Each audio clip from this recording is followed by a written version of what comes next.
G'day folks, and welcome to this very special edition of Pat Callinan's 4x4 Adventures, as we tackle what I would term the Mount Everest of Aussie four-wheel drive touring tracks. This journey takes us through the western deserts of Australia. It takes 21 days, yet it's only 1,850 kilometres long. There's one fuel stop in the middle, and you need to traverse corrugations, sandhills, rocks. It is a challenge for the driver and for the four-wheel drive that they're steering. And it takes more preparation than any other track in Australia to complete. Am I concerned? Absolutely I am. Because if you're not prepared on this journey, things could go very, very badly wrong and could turn into a very expensive expedition. So we're going to share with you the tips that we use to do this track safely. And we're also going to show you just why you'd want to do it yourself. So jump on board as we tackle the Canning Stock Route. I've thrown the keys to my beloved Ranger to Shane Stiffel from Bush Ranger 4x4. Josh is steering the shorter wheelbase Next Gen Everest. And of course I'll be steering Project Thirst Responder, the first petrol-powered rig I've driven on the Canning Stock Route. I'll keep you updated through the episode on how that works out. This episode, we are tackling one of the toughest tracks in Australia, the Canning Stock Route. Over 1,700 kilometres through the vast space of the Gibson, Great Sandy and Tanami deserts in an epic journey that will test us and our vehicles. We're heading north from Alice Springs and we're going to pick up the Canning Stock Route from the top.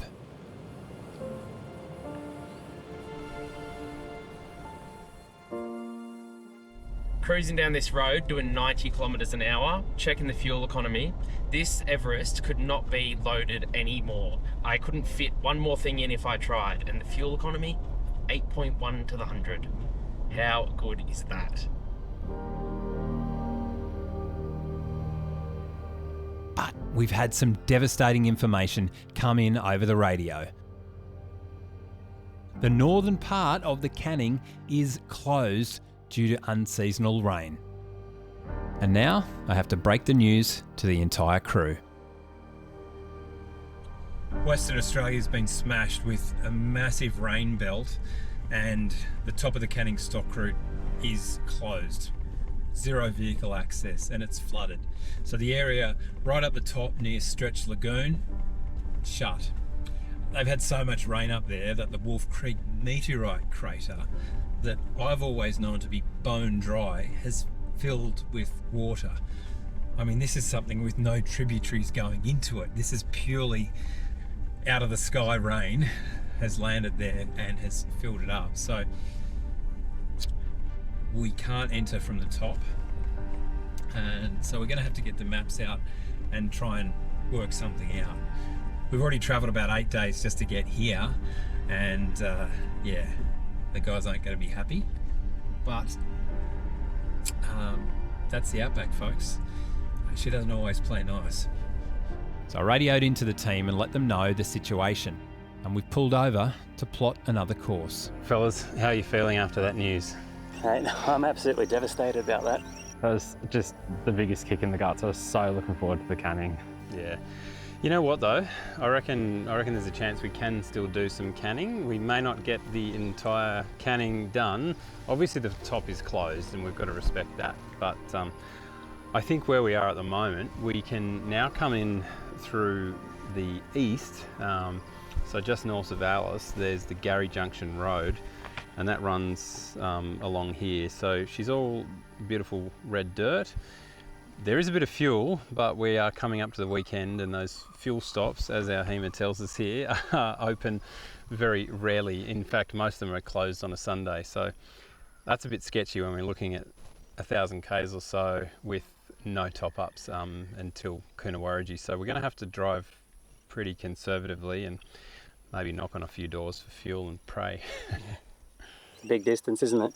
Yeah, it really is. And obviously you just want to have that factor of safety, don't you, with the fuel to make sure you've got loads on board rather than just enough. So This is the reality of outback travel though. It's adapt and overcome, so. That's it, mate, that's it. No, and that's The beauty of these of Australia, we've got tracks bloody everywhere. We miss out on the top part of the track, but we can still get onto a really beautiful section of it right there, and still experience it. So Still an adventure, eh? it is. Yeah, that's it. All right. Okay, well, let's pack them up and roll. We thought we'd put the news of the track closure behind us by having a short but epic hike. The Gary Junction Road hugs a mountain range that boasts some pretty incredible statistics, so we thought we'd jump out for a closer look. That mountain up behind me there, it's actually called Mount Zeal, and it sits at 1,531 metres above sea level. Now that sort of height makes it not only the tallest mountain in all of the Northern Territory, but also the tallest mountain west of the Great Dividing Range. Pretty impressive lump of rock. The Mount Zeal Lookout is just a small slice of the 220 kilometre long Larapinta Trail, a bushwalk that starts in Alice Springs and traverses the magnificent McDonnell Ranges. The trail follows an ancient Aboriginal walking route and is punctuated by regular waterholes along the way. It's a jewel in the crown of the Northern Territory and considered one of the most epic walks in all of Australia. Mount Zeal is the highest point in the Territory and one of the 8th highest mountains in all of Australia. Mount Zeal provided a pleasant distraction before hitting the road again on our slightly altered route. It may have been a bit of a disappointing day, but will you have a look at that view? Hard to be too upset, really. And with the sun going down, it's time to feed some hungry bellies. And tonight, we're going retro. What a view and what a location, and what a pre-dinner snack I am going to whip up for you now. We are going to make my soon-to-be famous cob loaf. And this is one of these things that you can have knocked up in around about 15 minutes. You will serve it up to people. They may fawn over you. They may claim to be your friend for life after you have tasted this. And it is so simple. So what we're going to do is grab these ingredients. So we've got cream cheese, sour cream, some spring onion soup, and some drained asparagus spears. And essentially that is going to be our sauce that we are going to throw in the middle of our cob loaf. Now, cob actually stands for circle of bread, and we're just going to cut a nice little circle around the top there, and we're going to whip off our lid, and we're going to dive inside and grab all of our bread to hollow it out. But we're not going to waste that bread. We're simply going to whip it out, and that's going to be part of our mix. Okay, so we've got our bread out there, and now it's just a simple case of tossing in all of our extra ingredients and stirring them up.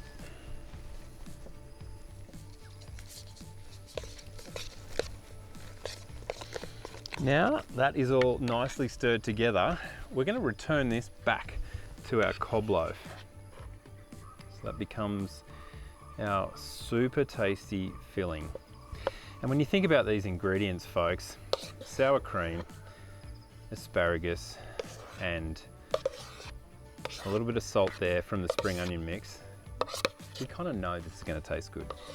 Okay, now we simply pop our lid back on, like so. And let's go to the fire and pop them in the camp oven.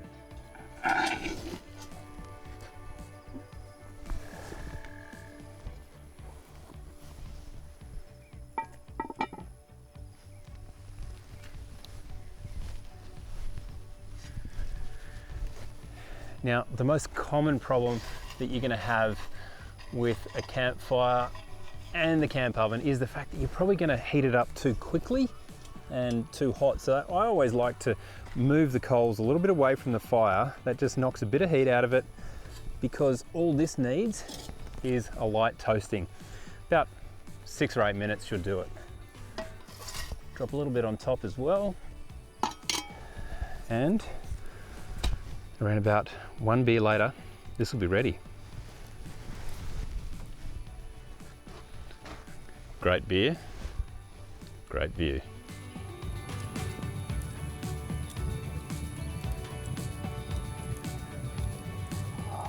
Oh, look at that. Beautiful. Nice and toasty. Including my fingers at the moment. Let's whip him out. Ah, beautiful.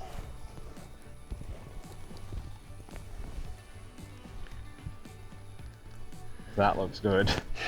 Here we go, boys. It's steaming. It is steaming and nice and toasty too. So, so the trick here is you grab off a little bit of this stuff and you dip.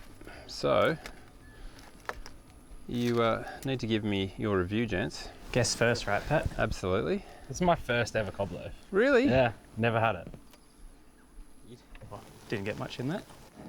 Got a lot of loaf and not a lot of cob. So simple, so easy. That's what I love about it.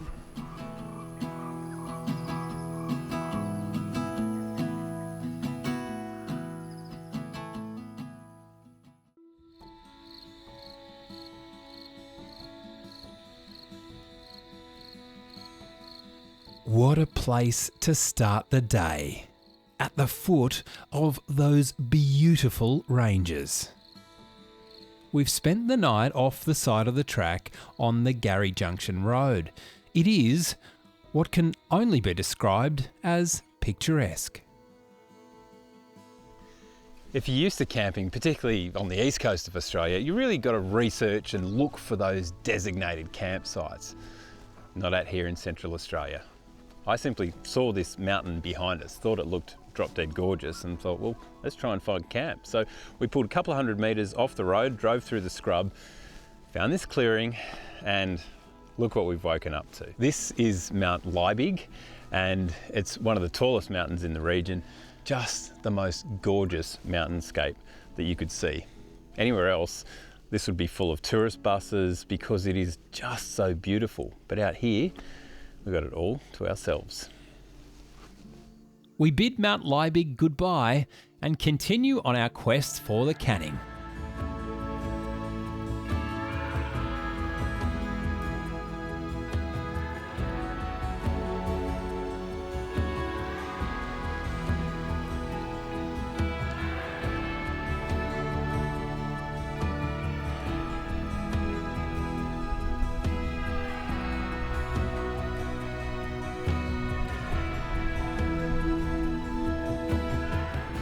I'm just going to slow up a bit here, guys, because we have some camels up ahead, our first sighting.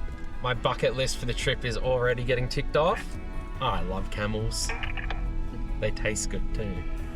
Yeah, we'll just idle up. You can often get pretty close to them, but yeah, we'll just sort of take it easy so we don't scare them away. Sure thing. Oh my gosh, look at them.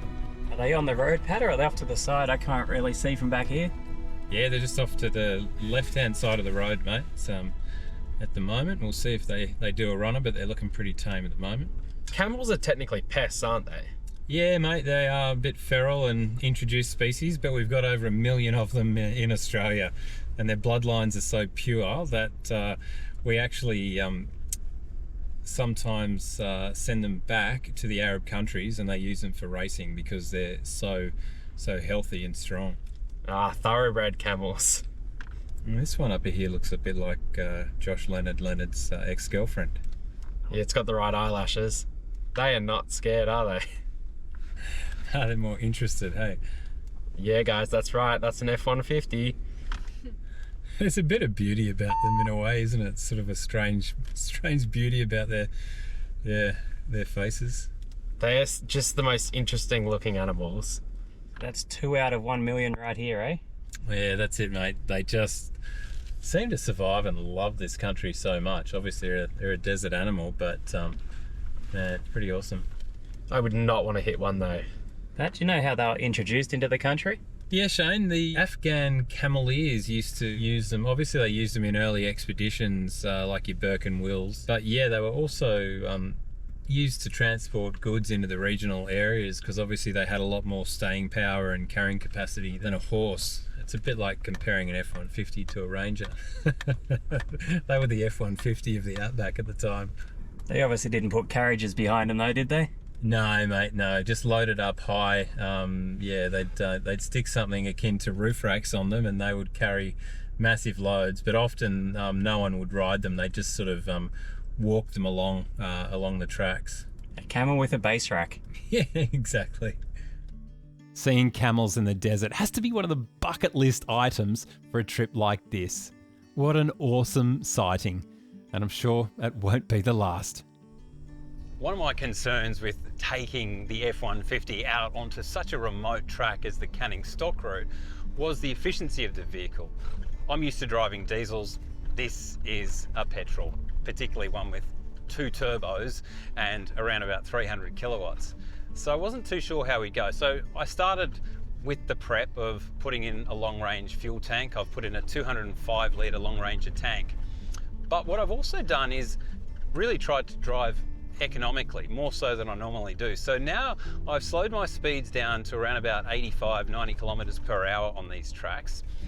And I have seen an amazing improvement in my fuel economy. What I thought I would be using is around about 25 litres per 100. Now I'm using around about 16 litres per 100, which has given me around about another 200 kilometres of range. And for a vehicle this big, this heavy, that is diesel-like economy. It's pretty awesome. Just heard that there's a snake on the road on here. Keen to get out and have a look, but I'm not too sure if it's the wisest thing.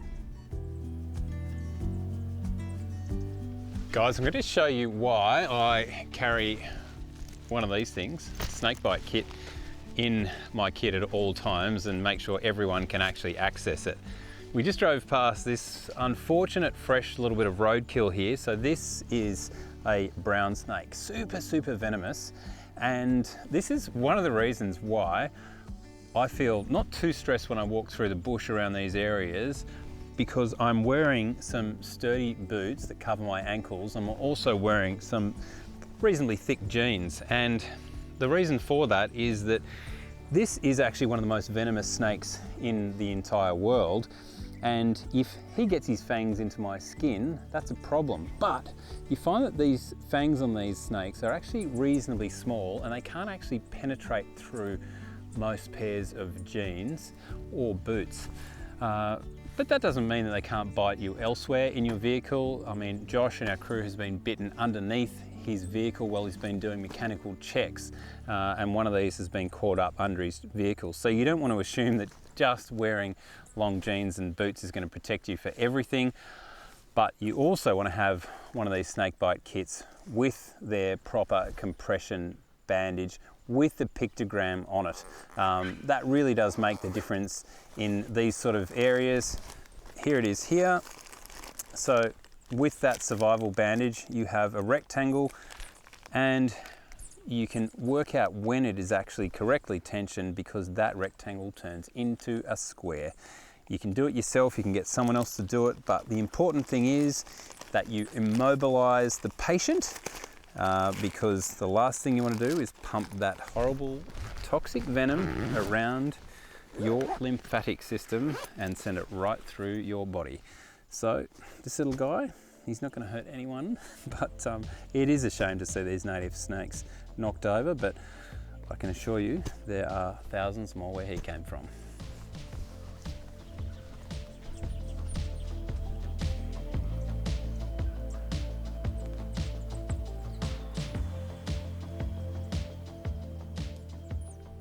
I remember when I was 17 or 18 and I'd sit there and look at magazines of a four-wheel drive driving down a red dirt road, just like I'm on at the moment.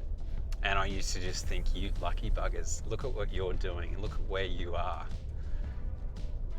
And the funny thing is the energy and that feeling does not change 20-something years later. It is still every bit as exciting looking at that picture in the magazine as it is in reality driving down these roads that barely any Australians get to drive. I still feel immense privilege, immense gratitude that I can enjoy these beautiful remote slices of Australia, and I would encourage any of you out there to try and do the same, because it's a special feeling, and we can try and show you things on TV, but it's not until you get here yourself that you really can get that feeling for yourself. And I can tell you folks, it's something very special.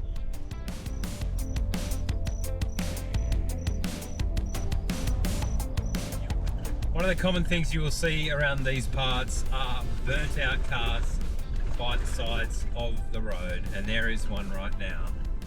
The roads out here are littered with burnt out vehicles, and you might ask yourself why.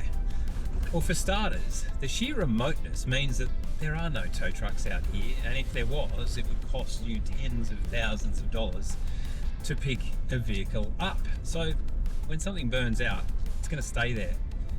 I think the other reason is there's no mechanical workshops, there's no auto electricians, so if you want to get your car modified, often you'll have to do it yourself. Now, if you don't know what you're doing, it could cause an electrical short in your vehicle, or a leaky bit of oil that could spark up and cause your vehicle to burn to the ground. And finally, the very conditions out here, the rough corrugated roads, mean that when things shake loose, they could also cause those problems that start fires in your vehicle. And that's just another reason to do those daily vehicle checks on your rig when you're in these parts. Happens to them, could happen to you too. When Patsky told us we couldn't do the canning, I was devastated, absolute kick in the guts, but it's not feeling so bad now because we'll have a look around. This red dirt, even these corrugations have not got me bothered, and it's lush out here. Usually I don't like seeing a whole lot of green in the outback, but it's looking real beautiful and give me a whole new perspective.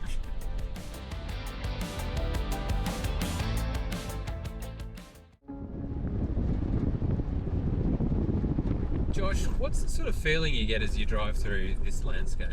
Yeah, mate, I suppose absolute undying enthusiasm. The outback is my lifeline. I feel like I really do need it to survive these days. So I'm just so happy to be back here.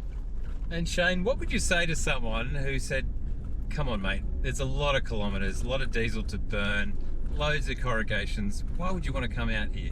I'm absolutely enjoying this. At the back of the convoy, we're such an open space. I'm such a small person in such an open space. It's absolutely fantastic. I'm really enjoying this. And what are the feelings that you get out here? You know, what does it mean to you? It's a hard one to put into words, Pat. Like, I don't know, I absolutely love in it. There's just a warmth about it. There's just something that you just can't really explain. It's, I guess, the colour and everything you see in here, but being so remote, you're just passionate. You feel connected. There's a connection. That's probably the best way to explain it. Absolute connection. Well, I would agree, mate. There was an old country music song that was where they talked about this area of Central Australia, and they said it's not a hard place, it's a soft and gentle land. I want to lay my head on the soft and gentle sand. And every time I come out here, that's exactly what I think of. You know, when you're back in the city, you're thinking of this as a harsh place, and you have to, because you got to prepare for it. But when you get here, it feels anything but harsh. It feels warm, welcoming. The sun on your shoulders, the red desert sand. It is just, yeah, it's just something different. Bear with me here, but there seems to be this sense of community in red dirt, in that wherever I see it, in whichever part of the outback I am where that red dirt is, I feel like I'm home. I feel like I'm back with the people I love. I'm doing the things that I want to be doing. The air tastes better. It's thick. It's like lung nectar. Everything looks 10 times more amazing. The greens are greener. The blues are bluer. It is just the best thing in the world. I love the outback. This road has me feeling so much better than I had been. I'd really been down in the dumps lately, just with the black dog, I suppose. Patsy and I have been going for walks in the morning, but this sunshine mixed with this red dirt is the perfect recipe for one very happy Josh Leonard. I'm stoked to be feeling a little bit better.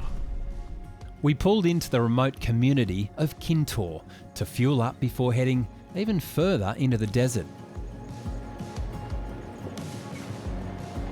Known locally as Wallangaru, Detour was founded in 1981 when a group of indigenous Pintubi people were living in Papunya, about 240 kilometres away.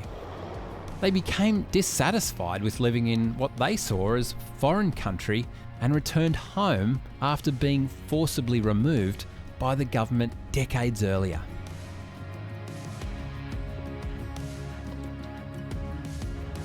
We're in the beautiful town of Kintor Wallangaroo at the moment, and we're fueling up. Now, there's certainly no 24/7 fuel stops along the way. You do need to do a bit of research because usually it is something like this, a little Besser brick building along the way with a lock on the front door. Now, if that is locked, you may have to pay a call-out fee, but generally speaking, on a lot of the maps, they will have the opening hours of these.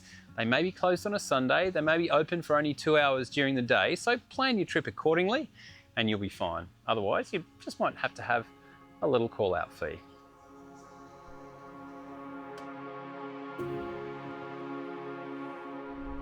We've just turned on to a beautiful little single track, and this is called Sandy Blight Junction Road. And it was named because Len Bedell, the fellow that actually cut these roads, he had an affliction with his eye. He had an eye disease which was called Sandy Blight, and must have been pretty awful and overcame him because he named this track after that, which is kind of like someone naming their local street Conjunctivitis Crescent. Nice one, Len.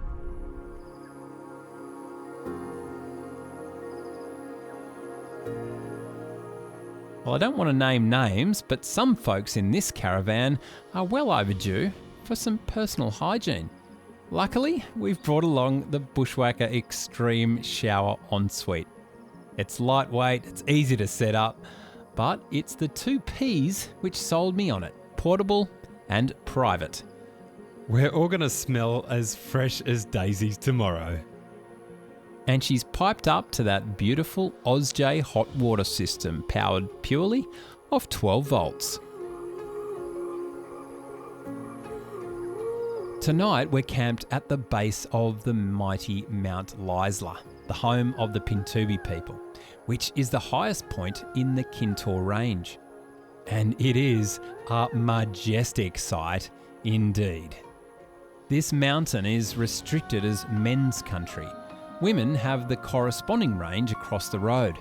Neither is allowed to set foot in the other country.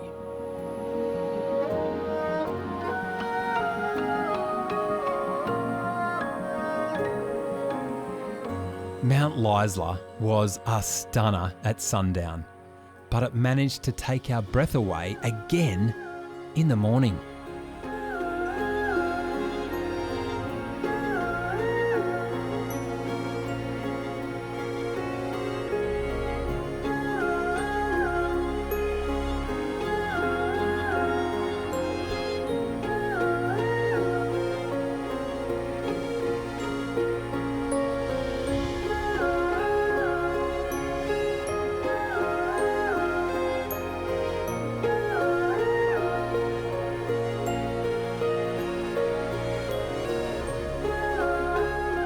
And then it was, once again, time to pack up and roll onwards.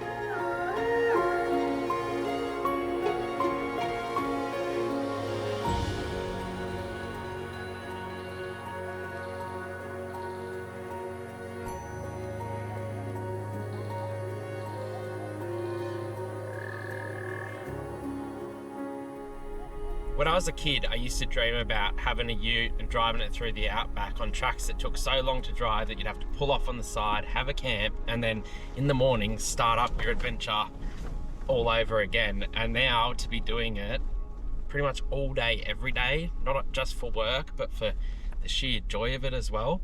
It's an absolute dream come true, and if you haven't tried it, you really need to. There is something so romantic about these long tracks, this terrain. You feel like such an explorer, such a pioneer, even though, you know, Len Bedell cut this road some time ago. It feels like we're the first ones down it. It's an absolutely glorious day this morning, feeling fresh in the comfort of the Ford Ranger. See what Mr. Callinan has in store for us, hey?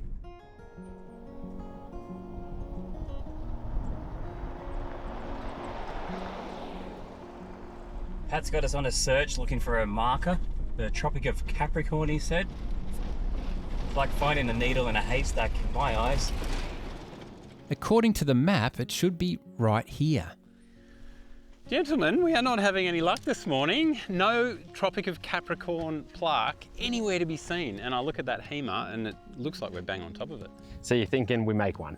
Absolutely, mate. What do you reckon? You need an aerial F-150 bonnet. Never, never. I'll make one out of you before I'll make one out of those. That's fair. I'm cheaper. What's this marker represent, Pat? So the Tropic of Capricorn, mate, longitudinal marker across our nation. And I always find it interesting when you're in Central Australia to think about what's on the coastline, because that's obviously where everyone lives. So you've got, it runs between Gladstone and Rocky on the east coast and just north of Carnarvon on the west coast. So we're up pretty damn high, and the marker kind of also represents for Australians that differing climate. So you're going to get, especially in the coast, that's where you get your tropical cyclones and all that sort of stuff north of the Tropic of Capricorn, and you're pretty safe down south of it. No luck here, gents. So there's some other markers up here though that I want to have a look at. Let's make a mile and I'll show you those. Fantastic. You Do can it. feel the difference, right? A little further up the track and I think we're on the money.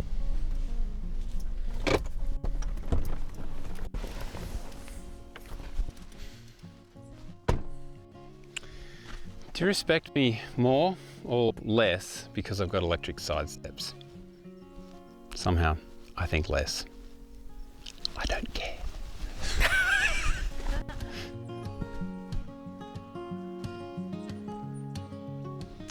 So here we are, guys. So when Len Bedell came through here in 1960 and was carving the track through, he noticed a blaze on a bloodwood tree, and that was actually put there by one of the old explorers who came through here in the 1880s. And apparently when he came through, Len Bedell, he could see the blaze really, really clearly. Sadly, that bloodwood tree has died and the white ants have hit it pretty hard, so we can't really see it anymore. But they've made a marker here just to remind everyone that, yeah, this is where their paths intersected. So forgive the ignorance, but when you say blaze, that's the actual markings in the tree. Yeah, absolutely. Just cutting out essentially a plaque into the wood. And you can kind of understand why he did it here, because the view over the back shoulder, how good. Looks exactly like your hat as well. Well, just over the road from the marker, you will find the blaze tree itself. And you can sort of tell that it is because you can see where it's been carved from here all the way up here.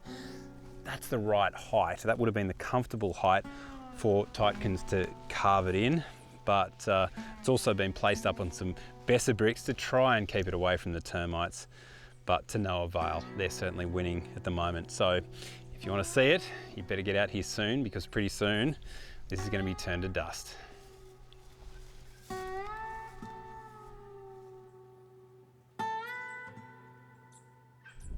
We are edging ever closer to the Canning Stock route, and how do I know? Well, we have just rolled over the border from the Northern Territory into Western Australia. And marking this auspicious occasion is a Len Bedell marker. Hand stamped, no less. It's a testament to Bedell that many of the roads he built have become more famous as the years have gone by. And this is just one of 33 markers that he installed over 29 years at the intersections, state borders and other boundaries that he was instrumental in creating.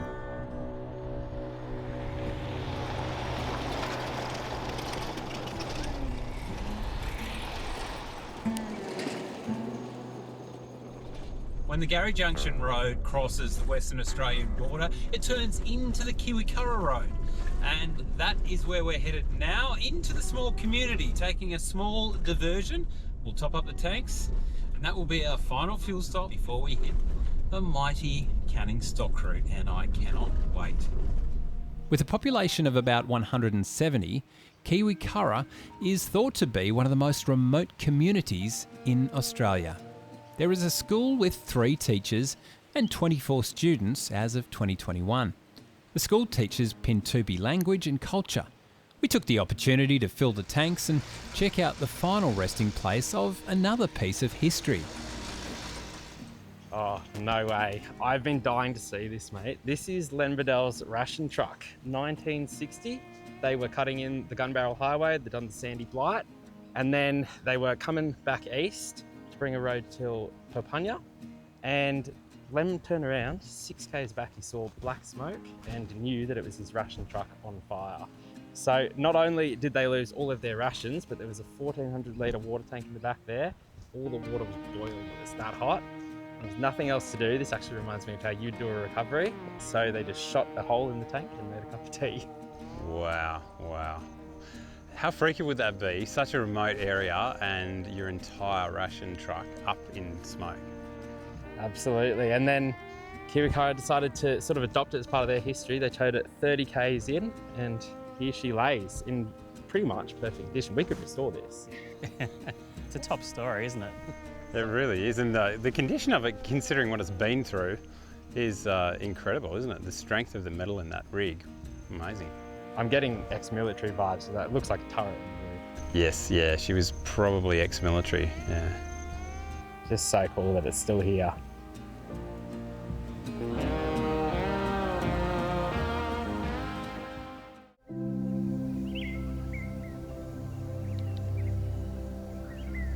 We awoke again to the beautiful solitude of the outback, happy in the knowledge that today we would finally arrive at the mighty Canning stock route.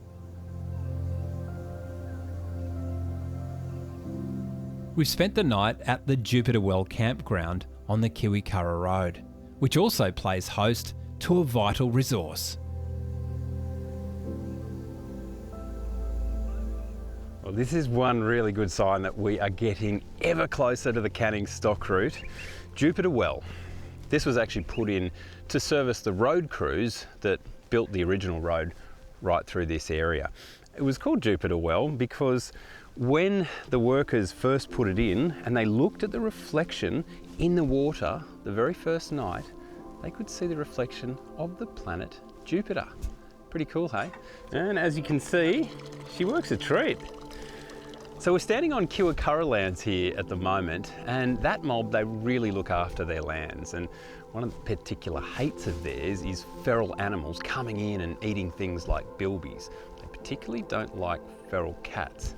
So they hunt them and then they eat them. They reckon they're really good meat. So Garfield, you're not welcome around here.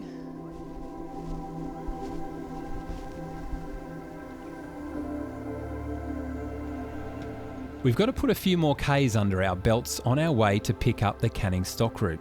200 of them, in fact. We're heading west towards Garry Junction. Well, fellas, are you as blown away as me at the condition of the road and just how good it is on this WA side of the border? Almost too good. We're flying through this country and I feel like I want to slow down and have a bit more of a deeper look at it. I second what Josh is saying there, mate. We're smooth sailing through here. For sure, Shane. It blows me away actually just how good a condition this road is when you compare it to the Great Central Road. I mean, far less corrugations, smoother, less traffic. It's just a nicer drive. And better views. I've done the Great Central Road. I think this is much nicer. I haven't done either before, but I'm really enjoying this. And to not have corrugations, it's quite gentle. One of the big capital improvements that our federal government is doing at the moment is bitumenising the Great Central Road, which is, in my opinion, a massive waste of taxpayers' money because the country that it goes through is nowhere near as spectacular as the Kiwikara and Papanya roads. It is so much better out here and the roads are actually in far better condition. What you're dealing with on the Great Central Road is a broad ditch of a road that is heavily corrugated and quite frankly isn't anywhere near as spectacular as this road. And I have no idea why they are wasting so much money to bitumenise it because, yeah, it ain't worth it. this run from the Kiwikara Road to the Canning Stock Route is really fantastic. The road is in great condition. This actually wipes the floor with the condition of the Great Central Road, which is a far more common route. If you head a little bit further north, folks, you're going to get a much smoother run for sure.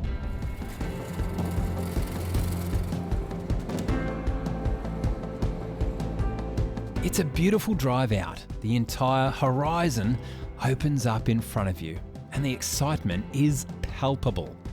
After a massive detour, we're almost there. As we swing a right at Gary Junction, this takes us onto the Jenkins track, and you'll never guess where the Jenkins track leads us. You guessed it, folks, the mighty Canning Stock Route, the greatest desert track in the entire land. It also takes us to the little township of Coonawarrigi, and that is the only place on the entire stock route where you can purchase fuel. So you had better believe that we will be topping up our tanks there and heading south. A little further on, and we've finally made it. X marks the spot.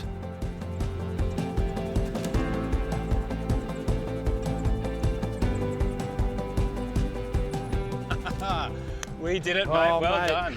This is a dream come true. First crack, mate, at the Canning. Yep, and it's on foot so far. Unreal. We finally made it, Pat. How many Ks was that? But I think that was around about a 2,500 kilometre detour to finally make it on the beautiful Canning. Look at it behind us. Just stunning, isn't it? I'm ready for this. It looks easy, but it's famous last words. That's it. Well, Coonawarrigi, 4 kilometres that away. So let's top up some tanks and start rolling, because this is what we came for. Yep, the heart's beating. Let's go. Let's get into it. Now that we'd reached the Canning, it was a quick trip into Coonawarrigi before we could start it in earnest. Nothing like a bit of delayed gratification.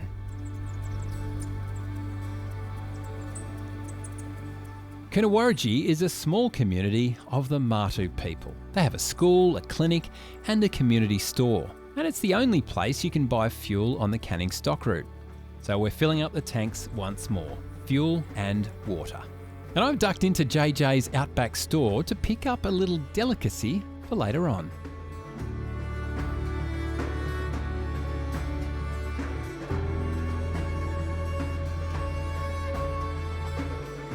Now, before we head south, here's a quick tip that you should keep in mind when attempting the Canning Stock Route. And we are hoisting the flag for the Canning Stock Route. Really important little tip, this one, folks, that you have a sand flag, because when you pop over these single tracks, it's important that the vehicles coming the other way have an early warning that you're coming. Otherwise, while you're sitting there staring at blue sky, someone else could be at that exact same moment on the other side. What happens? Collision at the top of the dunes. So easy, so inexpensive to throw one of these on your bull bar and have a safe trip up the Canning.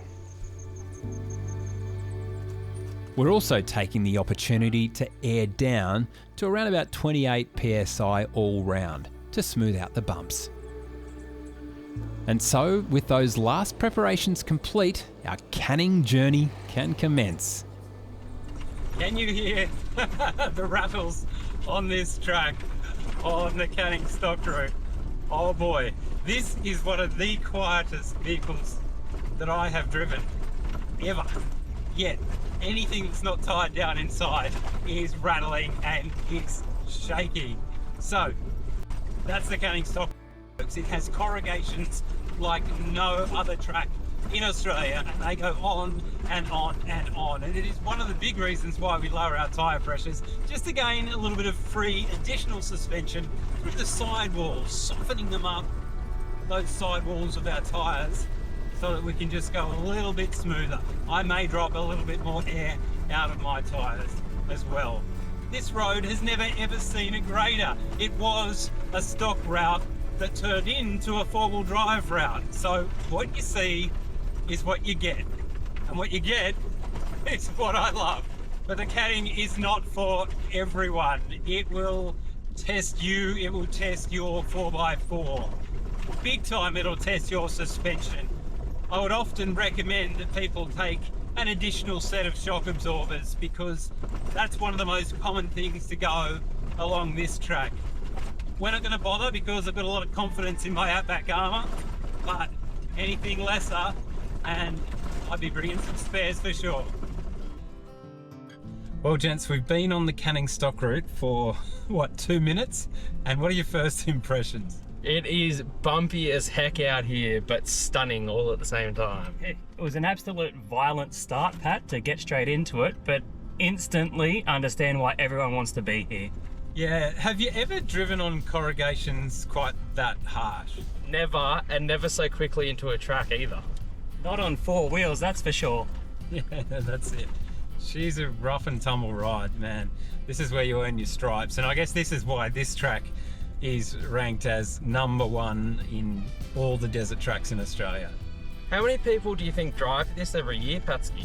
Oh man, not a lot, you know. I rarely get questions about it when I go to the four-wheel drive shows. I think it is so far down the track in terms of people's checklists and their bucket list. I mean, they've heard of it, but are they worried about it? And as you can hear these corrugations going under my tyres and shaking the heck out of my F-150, you can kind of understand why they might be worried about it. I think a lot of people look at the Simpson Desert and the corner country and all that sort of stuff, and once they've done that they might consider it, but very, very few people actually do it. Yeah, I can understand why they might want to not put their pride and joy through this, but what, we're a couple of Ks in and it's already a whole bucket list worth of experiences. This adventure's only going to make us stronger, fellas. It's just so stunning though, looking at the seed heads on that Spinifex in the light as the sun drops down. It is just a spectacular drive all the same. Absolutely, and I couldn't think of a better crew to be doing it with. 100% agree there, Josh. Well said, mate.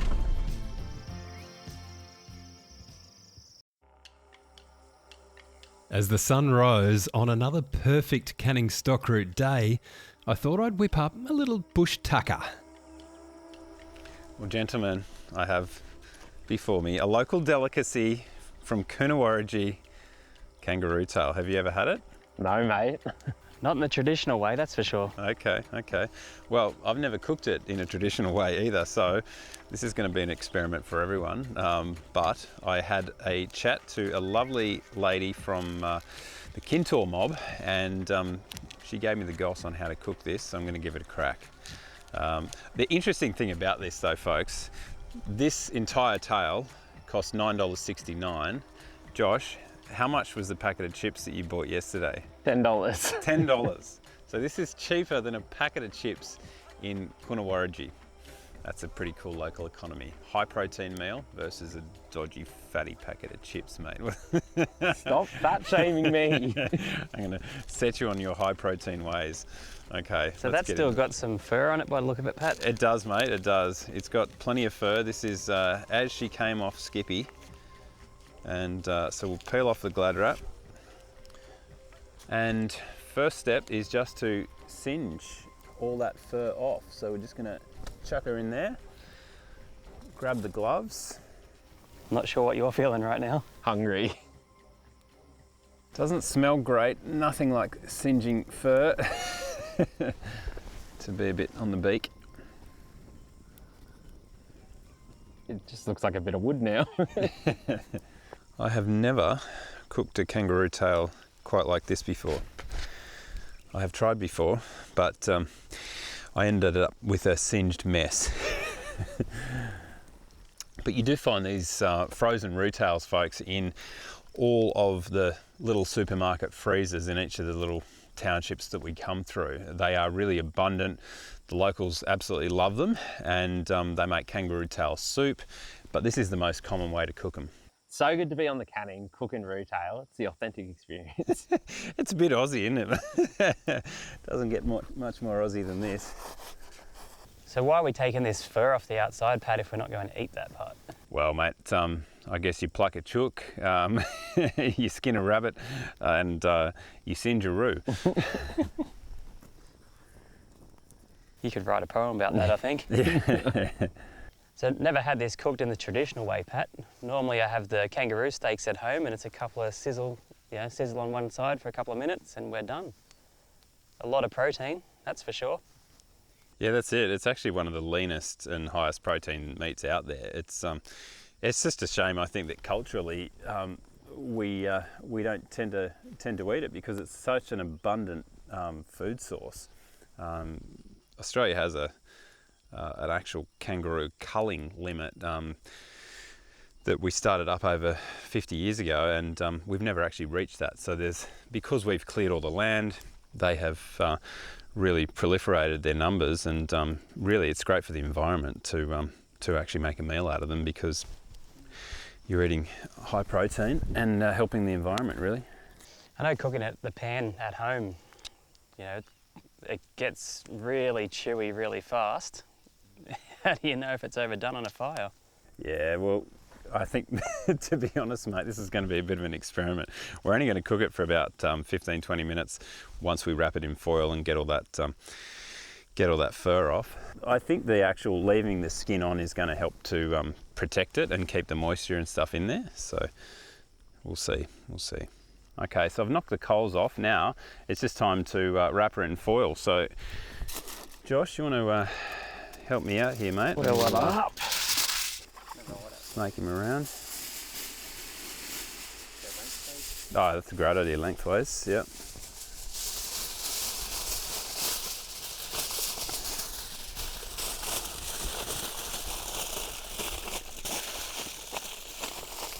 Now we're just going to get some of those nice coals and make a bed off to the side here that is the same length as our roux tail. We'll pop him on there and now bury him in some more coals. That should take around about 20 minutes and we'll come back and have a delicacy or food poisoning. But there'll be no washing up. Absolutely. How good is it? I'm a slight bit nervous about having this just here in the middle of nowhere. There's nothing that could possibly go wrong. You just hear him sizzling away in there, hey? I can actually smell it. Yeah. So 20 minutes later and we'll see what we've got. Well, she's absolutely sizzling. Should we crack her open? Yeah, or do we let it rest? Oh, wow, okay. Look at that, where it's come away from the skin naturally. Oh, that looks good. It smells good. It does, yeah. My stomach's starting to sound like Josh's now. It's got plenty of heat in there, but plenty of meat too. Looks moist. Yeah. I was thinking it looks like kangaroo crackling. Yeah. But a bit of fat around there, that's, yeah, okay, to protect it. That's not what I was expecting. Who's our first victim? Josh's stomach's yelling. There you go, mate, hook in. Fresh from the fire.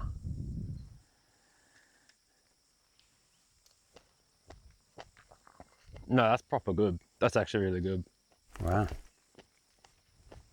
Get you a chunk, Shane. It actually smells a bit like lamb now that it's now that we've opened it up. The bush barbecue has provided. Yeah. That is 100% lamb. Yeah. It's actually quite fatty, completely different to the fillet that you would have, the kangaroo fillet that you'd regularly cook. No wonder that is seen as a bit of a delicacy. It's definitely not a lean meat. No, not here, but in the, so I had no idea that their tail was so fatty. Yeah, wow, that's great. How would we traditionally eat this? Like, you'd just be breaking off a piece and basically the whole mob gets a slice, or? You know what, let's just give that a crack and see, because that would probably be the go where, let's see how it cracks. So if you can just go, yep, Yeah. bang. Okay. There you go, and then you can go for it yourself.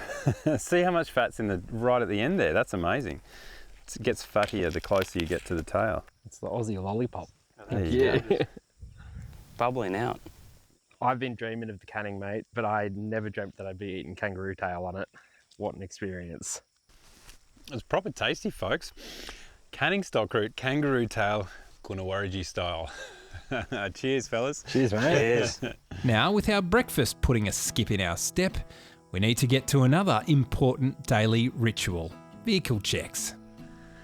Just doing a little daily vehicle checks, and I noticed that we have a little bit of a leak that's developed here. Nothing major, but we are losing a bit of water, so I think one of the water lines has just come loose, so we'll give that a bit of a tweak and sort it out. Now, if you've not done a trip like the Canning Stock Route before, you might not appreciate just how important it is to do a daily vehicle check. Things rattle, they shake, they come loose, and they can cause all sorts of problems for your four-wheel drive. But if you nip them in the bud early, then you're going to solve all sorts of problems down the track, because a lot of these things that shake and rattle loose, if you tweak them up early, and often if you give them a little dab of Loctite or thread locker, then you can solve those problems before they become a major hazard. So what are we actually looking for? Well, you can really categorize them into different areas. So firstly, we're going to look after the air that goes into our vehicles. So you're looking at the filtration. You want to check the fluids, so obviously your radiator and your oil. But then you also want to go underneath your vehicle and check on things like shock absorbers, bushers, and just general loose nuts and bolts. You also want to go around the extremity of your vehicle and check the 12-volt electrical parts, so your driving lights and how they connect. You also want to check your entire battery system and check that things have not come loose, because those are the sort of places where electrical fires can start, and it's so easy for them to start and they happen so quickly. But if you nip them in the bud early, you're going to be safe as houses. Just checking these radiator hoses. The easy way to do it is just to pinch them, and if they crack under your fingers, you know there's an issue. Best time to do this is in the morning when the vehicle is cold, because the last thing you want is hot radiator fluid going all over you. Now, having a look at the serpentine belts as well, peeling them around and just checking them for cracks too. We're carrying spares of all of these, but they're looking great. So with our trusty steeds in order, it's time to hit the road again.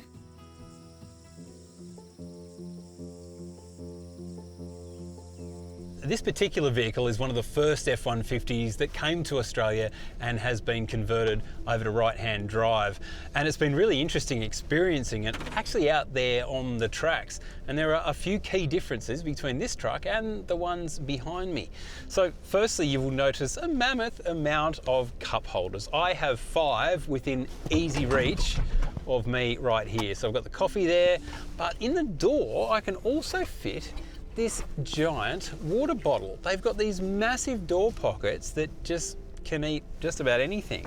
The other interesting thing is the design of the door. It actually cuts down lower towards the front, and that also allows your rear view mirror to sit lower, which gives you better frontal vision. It is really, really cool.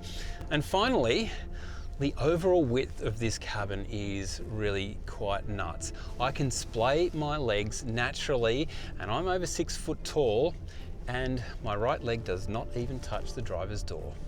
And for a comfy long road trip, it's hard to beat. Average speed for the Canning stock route, 19 kilometers an hour. It's got me thinking, if the government was serious about road safety, they'd just make every road a track like this. There'd be no fatalities and everyone would be so much happier. Vote for me. We're just rolling up to a few camels on the track and they're looking a little bit inquisitive. Looks like a young one and a little bit older one. Oh, and they have a few friends off to the side as well. They do look so at home out here on this landscape. They just look healthy, they look like they love it. Incidentally, they taste pretty good. I have had a camel Scotch fillet before, and really they taste a little bit like I guess a lighter flavoured beef.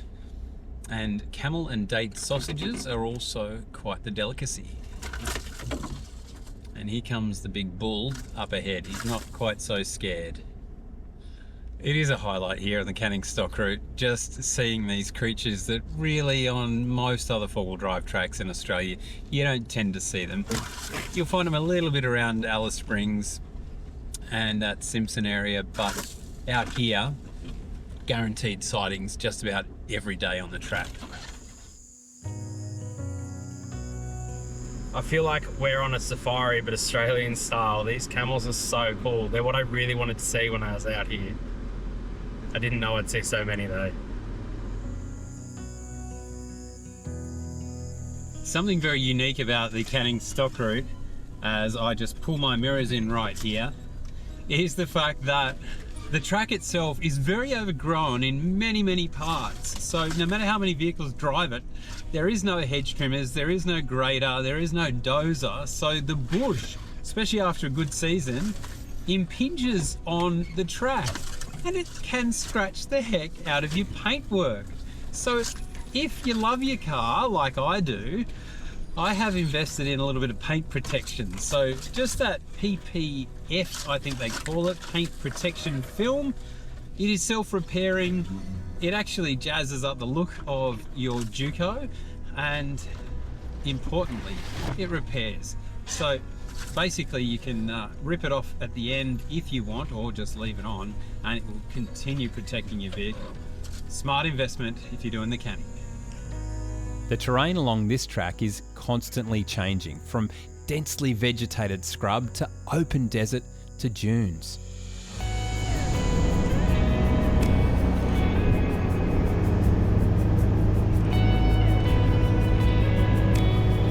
And we're lucky enough to arrive at Thring Rock right as the sun had started to go down. It's 311 metres high. That's Western Australia's idea of a mountain. She might not be big, but in this light, she's pretty, that's for sure.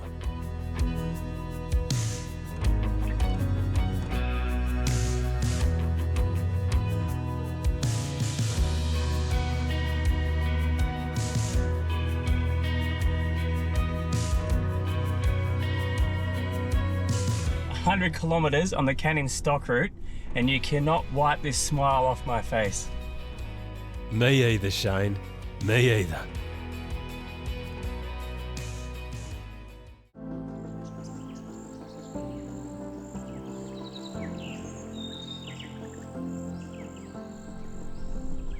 You'll notice that gorgeous golden straw-like thing behind me. Well, that is Spinifex in seed, and it creates the most beautiful color palette out here. And because they have had a little bit of rain, it is in full seed and is looking incredible. Now, it's okay when it's on that side of the track, but when it is in the middle of the track, as it is right at the start of the season, those little seeds and seed husks can then get stuck in your radiator and harm the cooling of your vehicle. So it's a wise idea to get a little bit of a screen for your radiator, and that could be as simple as some shade cloth from the local hardware store, and pop it in behind your grille of your vehicle in front of your radiator, so that catches those seeds and those husks before they actually get into your radiator and swell up. Another tip, don't ever try and clean your radiator with anything other than air. If you were to spray water in there to try and clean it out, it has the opposite effect. It actually makes those seeds swell and creates a bigger problem, and then they really get stuck in the fins of your radiator. And if you've got no cooling for your four-wheel drive, well, you've got no four-wheel drive.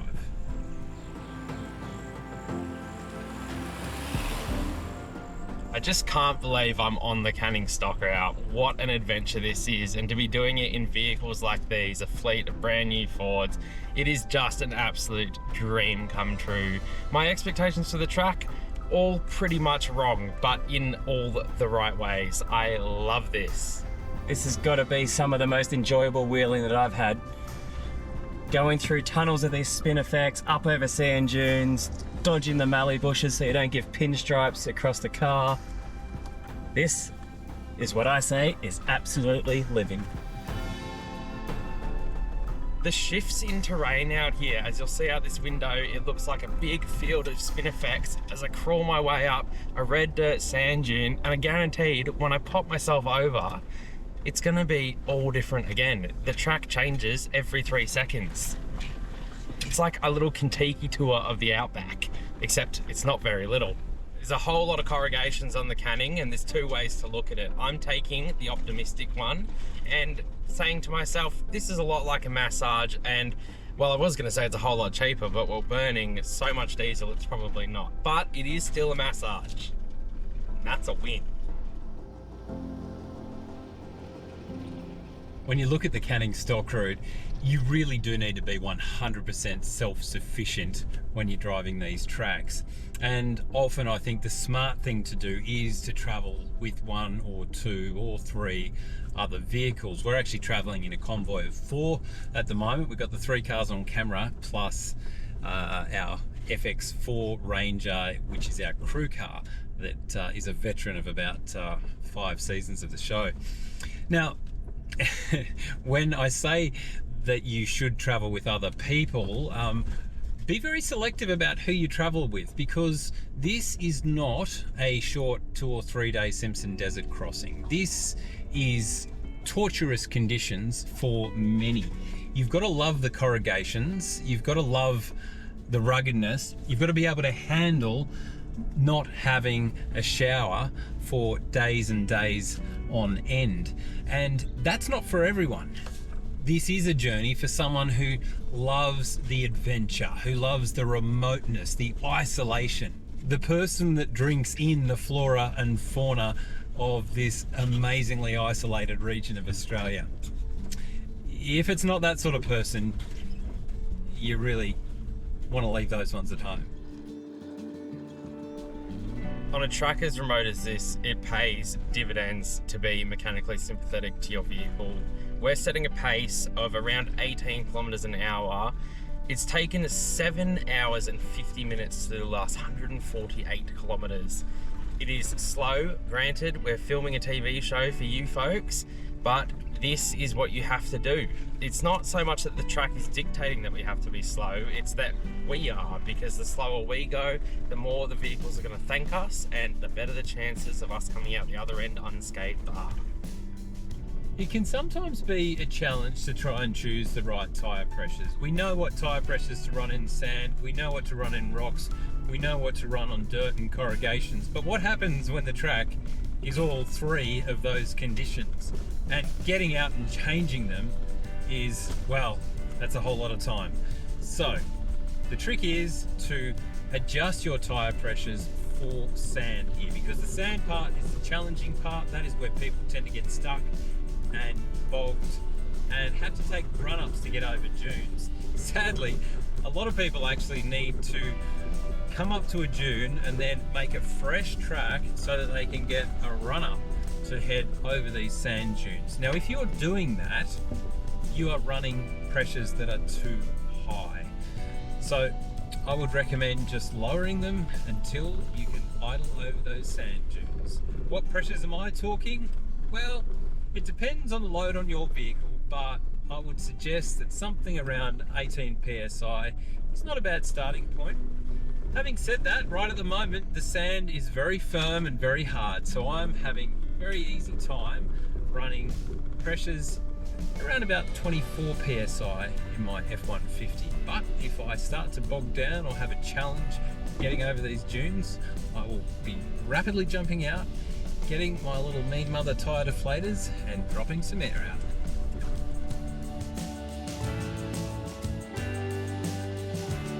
Some of my favourite parts of this trip are cresting the sand dunes. It is a virtual garden on the top of these, and they look part bonsai, part gum tree garden, part I don't know what, but it is spectacular. There don't seem to be any weeds anywhere, and as you crest over, the sand is soft, beautiful, and it's just a delightful experience. Very hard to put into words because this is a visual thing, but for me, it's just a highlight. And I know that cresting these dunes just puts a big old smile on everyone's face out here.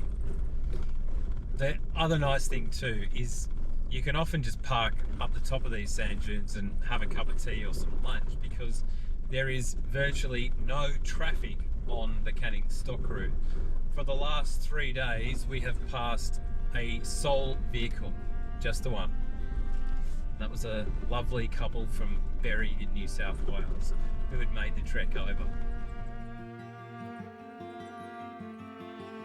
When you come out here into Central Australia and Western Australia and you speak to the very few people that have actually driven the Canning Stock Route recently, they're a different breed to your typical coastal four-wheel driver.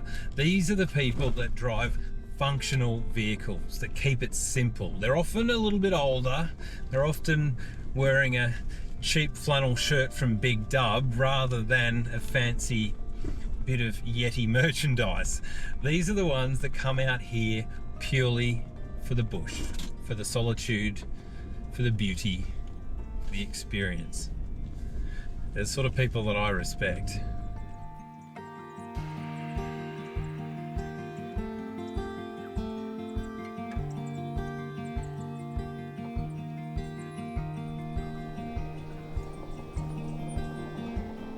Our journey took us over the dunes and then we landed at well 26, alongside some fellow travellers. So we pulled out the bushwhacker awning and dove into the Engle for some lunch, and then it was time to fill up our tanks. Here we are, our first proper well 26. Working how well is the well? Well, we haven't looked inside yet, but certainly from the timbers and from the bucket and the cable, it's all looking pretty damn solid. Do you think there's water in there? Well, you assume there's water in there, but what's the quality like? Great point, Shane. Do you trust the water in these wells? I have in the past, and I have ended up with a family and a film crew with the trots. so the funny thing is most of the water in these wells are good, it tastes good, all that sort of stuff. But, you know, a snake falls down, dies, an animal takes a stack, you know, you never quite know what's going to be in there, and that's why I'd always recommend sterilisation, filtration, really looking after that water before you put it in your gob, because, you know, let's face it, we have amazing quality water in Australia, in our towns and cities. Our tummies aren't meant for unsorted water, I suppose. So yeah, we're definitely going to do some treatment on it, but that's just part of the fun of being on the Canning. I'm excited, mate. I've never had water out of a well that I know of. Well, mate, this was obviously going to be a stock route, and it was to feed the thriving goldfields down south around that sort of Kalgoorlie, Eastern Goldfields area. And they figured we've got a lot of beef up in the Kimberley. If we can just drove them down this route, then we can cheaply and easily bring them to where the humans are. Now, they never really used it. They did use it once or twice. They used it finally in 1952, but it was never a regular route that was actually adopted. I think it was too long, too difficult, too hard. Having said that, in World War II, when we were sort of being invaded up the top end of Australia, they were actually looking at this as an emergency evacuation route for humans to come down, because, hey, we have water, no one's going to find them as they're scooting through the desert here. So this was also an evacuation path. So pretty interesting history, and yeah, a very conflicted history, I suppose you'd call it, with the local tribes of this region, because it wasn't always a happy reckoning with white man and the Aboriginals of this region. So there's a dark side to it. Thankfully, I guess that dark side has a silver lining of creating an incredible four-wheel drive track for us. Yeah, I think my most favourite possibly ever. Wow, big call, big call. The proof is going to be in the pudding here. Will this water even be safe to drink? Gills reloaded. Okay, let's give this a crack, eh? Have a bucket. Oh, the wasps like it. How's she looking down there? Looks like there's a lot of thirsty wasps down there. Oh, whoa.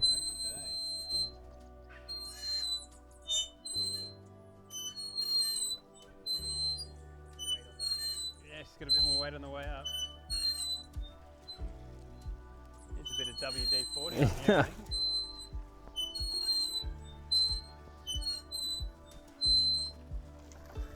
Okay. I just catch it.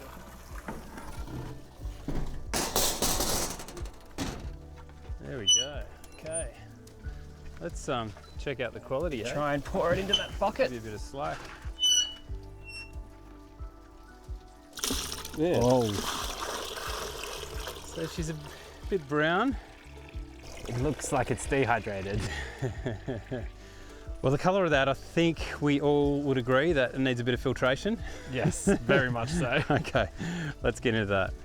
Well, I come armed for success this time around on the Canning stock route because I did not want to get barley belly on this run. So we have a really cool little new system here, and this is kind of a three-way system. So it has what's essentially a pre-filter, so that gets out your larger particulates in the water. So you drop that into your water supply. And here is the rest of the unit. So what we've got in here is a pump. We've got a really fine filtration system in here. And this is the important bit. This is where we actually have the UVC filtration. So that kills those nasty bugs that could still be left in the water that we can't necessarily see. So we're not talking about the particulates so much as the bugs and the nasties, the cryptosporidiums and giardias that tend to make us feel very crook if we drink this water. Now, this unit actually has its own battery in it too, so it is pretty well self-sufficient. So you can literally just hook this up to a mountain stream or any pretty average water supply and you can pull water from it. There are limitations to it. Obviously, you want to make sure that the water is as clean as possible before it goes through the system. Otherwise, it will simply block up sooner rather than later. But that isn't too bad either because you can just swap the filters out and keep on cranking. So I think what we'll do first is just show you the difference between the two types of water. So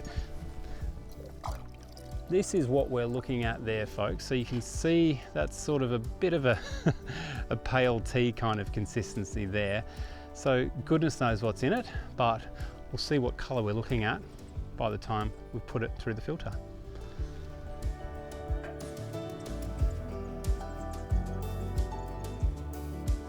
Once the unit was all plumbed up, we were ready to pump. Okay, so we'll kick her on now and see how we go. You're not after a massive flow rate here because the slower the water flow, the actual better it does at killing those little bugs and microbes that are actually in your water source. So we'll kick her over.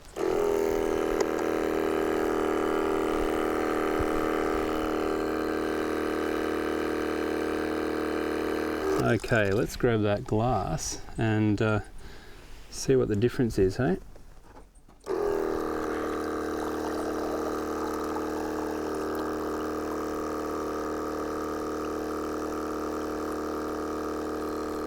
Okay, so you can see that it is definitely cleaner, but you can also see that that tannin stains, no doubt from the leaves in that paper bark behind us, have still got in there and have stained the colour of the water. But I guess the nice thing is we know that even though it is a little bit discoloured to what we would normally see at home, it's now got the nasty stuff knocked out of it.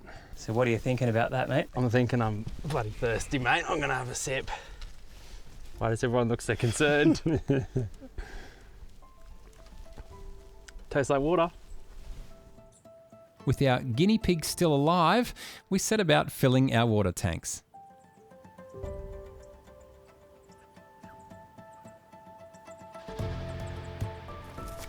There we go, the Effie is all topped up and ready to go. Now I won't kid you, this doesn't taste as good as the Sydney water that I'm used to from home. It's got a bit of a salty aftertaste, but the important thing is that this is safe water to drink and it's not going to make me or the crew crook. So what I'd recommend is to flavour it up a little bit. Throw some cordial in, some hydrolyte, and then you won't even notice. So with our tanks full and the sun descending from the sky, I poured myself another kind of brown drink and we settled in for the night. This is far from the adventure that I'd expected. We've taken some incredible detours, but there's been a massive silver lining with every single one of them. We have had some epic experiences, seen some incredible landscapes, and I know that Shane, Josh and I have had an absolute ball. But the fun doesn't stop here at World 26, folks. We're heading deeper into the Canning Stock Route next episode, and we're also going to show you some national parks and tracks that you've probably never heard of. I'm Pat Callinan, and until next time, keep the shiny side up. Thanks for watching, and don't forget to hit that like and subscribe button. And by all means, tell me where you want me to go next on my adventure so I can show you all the tips you'll need to go on yours. I'm Pat Callinan. Until next time, keep the shiny side up.